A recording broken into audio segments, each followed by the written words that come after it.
अरे 1 2 3 and last 4। ये क्या 4 केक। अब किस खुशी में, ये तो आप समझ गए होंगे, आज मेरी इकलौती और लाडली भाभी की एनिवर्सरी थी, भाभी और भैया दोनों की।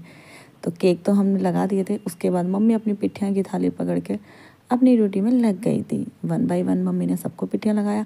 जैसे कि हमारे यहाँ रिवाज है, कोई भी अच्छा काम हो तो सबसे पहले पिट्ठियाँ लगाया जाता है। तो मम्मी यहाँ 1 बाय 1 सबको पिट्ठियाँ लगा रही थी।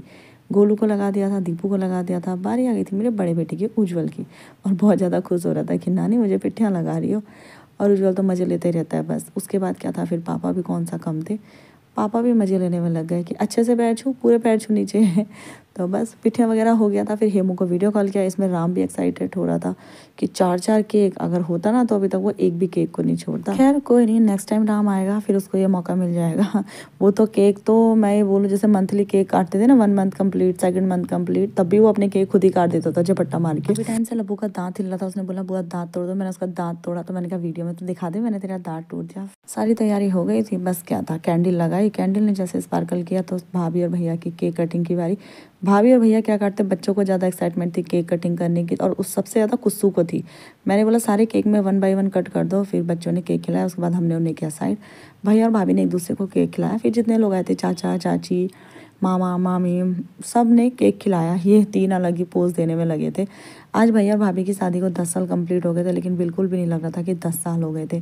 लोगों की भाभीयों के बारे में सुना था तो शॉक्ड होते थे कि हमारी भाभी कैसी आएगी, हमें पूछेगी या नहीं पूछेगी। लेकिन सच में भाभी का हम दोस्त ज़्यादा हैं, इनसे तो हम मस्ती मजाक करते हैं और कितना इनको परेशान कर देते हैं, बिल्कुल भी नहीं चिढ़ती। जैसे हम अपने मायके में पहले रहते थे ना, आज भी हम अपने मायके में वैसे ही रहते हैं। और हमारी भाभी हमें भरपूर रिस्पेक्ट देती है और हम भी उनका मान करते हैं। मान कम शरारत ज़्यादा करते हैं। हम अपनी भाभी को बहुत ज़्यादा परेशान कर देते हैं। ये हमारी चिल्लड़ गैंग थी। और उसके बाद लास्ट में मेरी और ममता की बारी है। चूल्हे में काम कर करके शक्ल ऐसी हो रखी थी ना कि बिल्कुल भी शक्ल दिखाने का मन नहीं हो रहा था। फिर क्या था, चेहरे इनके सोने सोने लग रहे थे।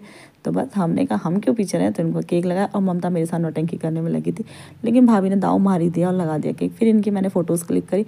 और उसके बाद ये बच्चों को देखो, सब ने अपना अपना कॉर्नर पकड़ रखे हैं। और इस ठंड में कोल्ड ड्रिंक कौन लाया, ये तो आप समझ गए होंगे। कोल्ड ड्रिंक तो मुझे चाहिए ही चाहिए, चाहे आप मुझे केक दो या ना दो। भाभी भी अपना केक लेके बैठ गई थी। और ममता और मैं अपनी स्प्राइट दिखाते हुए, हमारे घर में सबको पता है कि डॉली को स्प्राइट चाहिए ही चाहिए। तो कोई भी फंक्शन होता है स्प्राइट आई जाती है। पापा पहले गुस्सा कर रहे थे, हमने कहा नहीं हमें तो स्प्राइट पीनी है।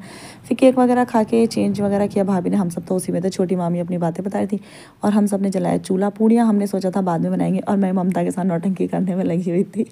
चूल्हा जलाया बाहर और पूड़ियाँ बनाए। वैसे कुछ भी कहो, फंक्शन छोटा हो या बड़ा, जब सब लोग इकट्ठा हो जाते हैं ना तो बहुत ज़्यादा मस्ती मजाक होता है और बहुत ज़्यादा अच्छा लगता है।